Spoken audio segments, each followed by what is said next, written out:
ወደ መዲ ዩቲዩብ ቻናል በሰላም መጣችሁ። ይህ ቻናል ሁለገብ ነው። የሀገራችንን ከተሞች መጎብኘት ከፈለጉ አሁንም ምርጫው መዲ ዩቲዩብ ይሁን።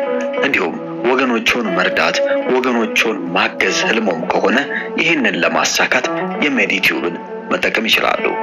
እንግዲህ ይህንን ዓላማ ካመኑበት ሰብስክራይብ በማድረግ እንዲሁም የደወል ምልክቷን በመጫን ቤተሰብ ይሁኑ። ስለመጣችሁ እጅግ አድርገን እናመሰግናለን። አሰላሙ አለይኩም ወራህመቱላሂ ወበረካቱ። ውድና የተከበራችሁ የመዲ ዩቲዩብ ቤተሰቦች እንዴት ናችሁ? ደህና ናችሁ ወይ ውዶቼ?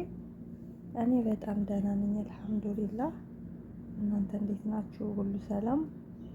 ፈጣሪ በያላችሁበት ይጠብቃችሁ ውዶቼ፣ ሀገሬ ልጆች። ሀገራችንን ሰላም ያድርግልን፣ ህዝባችንን አማን ያድርግልን እያልኩኝ ዛሬም እንደተለመደው በአዲስ ነገር መጥቻለሁ ማለት ነው። እንደምትወዱት ተስፋ አለኝ። ቪዲዮውን በላይክ ጀምሩት። እንዲሁም አስተያየት ካላችሁ ኮሜንት ላይ አስተያየታችሁን አስቀምጡልኝ። ለቤቴ አዲስ የሆናችሁ ሰብስክራይብ እያደረጋችሁ ከኔ ጋር ቤተሰብ ሁኑ። ስለምታበረታቱኝ እጅግ አድርጌ ነው የማመሰግነው የኔ ውዶች። እና የዛሬው ርዕሴ ብዥ ሲልብኝ ይላል። ብዥ ሲልብኝ ተወዱታላችሁ ብዬ አስባለሁ። ቪዲዮውን እስከ መጨረሻው በማየት አበረታቱኝ ውዶች። እና ወደ ገደለው ሲሄድ ርዕሴ እንዳልኳችሁ ብዥ ሲልብኝ ነው የሚለው። ያው የሳይኮ ምክር ነው፣ እንደሚጠቅማችሁ እርግጠኛ ነኝ ማለት ነው ውዶቼ። ጊዜ መስጠት በሚገባኝ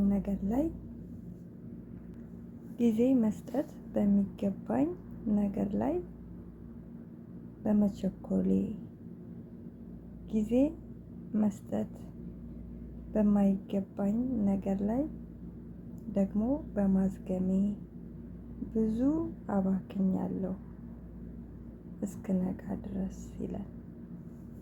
አንዳንድ ጊዜ ወስደን አስበን ከምንወዳቸው የኛን ጥሩ ነገር ከሚፈልጉ ሰዎች ምክር ተቀብለን በቃላ ከራሳችን ጋር ተማክረን በጣም ጊዜ ወስደን የምንወስንበት ነገር ላይ በጣም በመቸኮል ወይም ደግሞ በጣም መቸኮል ባለብን ነገር ላይ ደግሞ በማዝገም ጊዜ በመውሰድ ቸልተኝነት በመሆን ያልፈናል ማለት ነው። እና የዛሬው ርዕሴ ይሄን ይመስላል ማለት ነው። እና እስክነቃ ድረስ ይላል።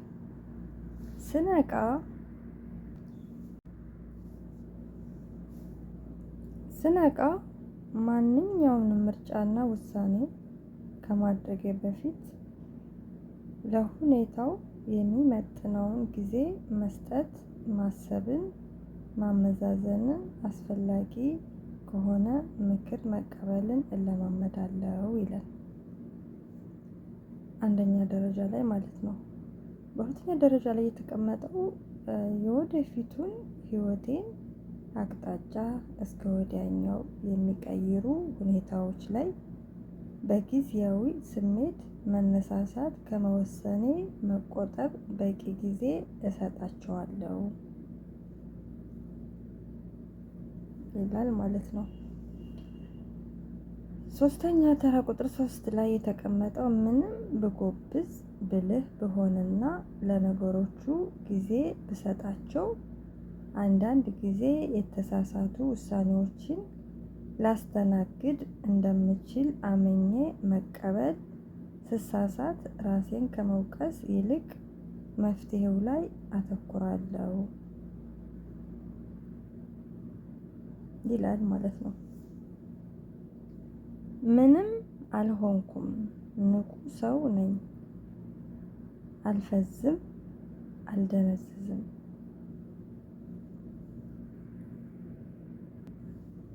ብዬ ራሴን አሳምናለሁ።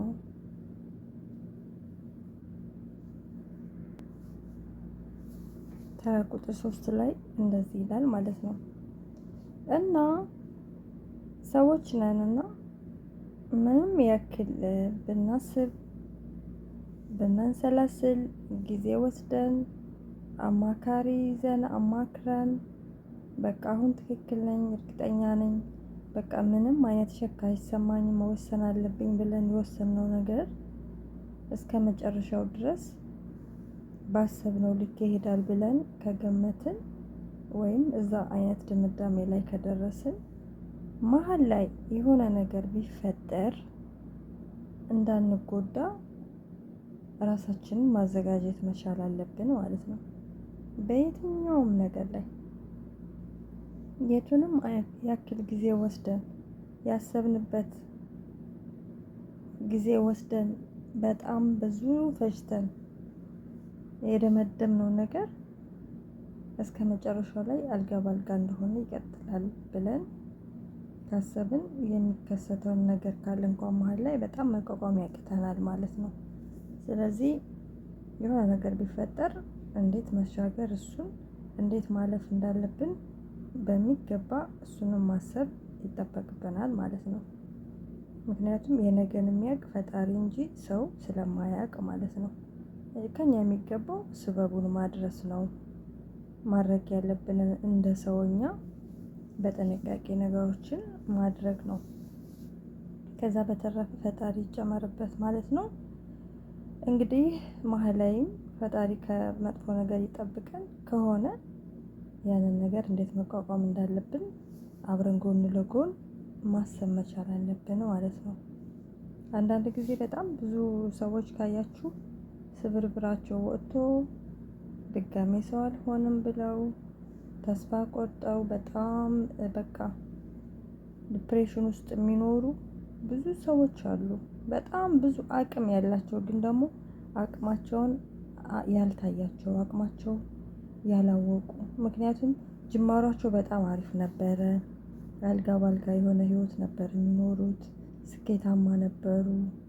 የፈለጉትን ነገር ማድረግ የሚችሉ በቃ ሁሉ ነገራቸው የተሳካ ነበረ እና በቃ ድጋሜ እንደዛ እንሆናለን ብለው አያስቡም። መሀል ላይ የሆነ ነገር ቢፈጠር ማለት ነው። እንደውም ከዛ የበለጠ መሆን እንደሚችሉ ነበር ማሰብ የነበረባቸው። ግን ያን የማያስቡ በጣም ብዙ አሉ። እንዴ መልሼ ከዛ ከከፍታ ላይ ወርጄ ተከስክሼ ተሰባብሬ አሁን እንዴት አድርጌ ነው የነበርኩበት ላይ የምደርሰው የምመለሰው ብለው ተስፋ ቆርጠው ወደ ማጨሱም ወደ ሌላ አላስፈላጊ የሆኑ ነገሮች ላይ ራስን የሚጎዳ ነገር ላይ ትኩረት የሚያደርጉ ራሳቸውን ለማደንዘዝ እንጂ ጥረው ግረው እንደገና ከዜሮ ለመነሳት ሞራሉም የላቸውም ማለት ነው። ስለዚህ ቅድሚያ ዝግጅት ስላላደረጉ ስለሆነ በየትኛውም ነገር ላይ ቅድሚያ መዘጋጀት አለብን። በየትኛውም ነገር ላይ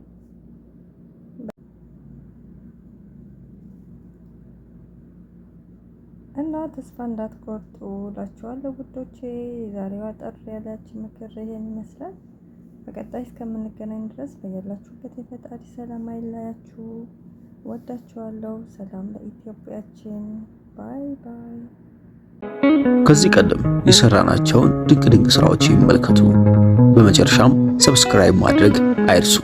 ታግሰው ስለተመለከቱ እናመሰግናለን። መዲ ቲዩብ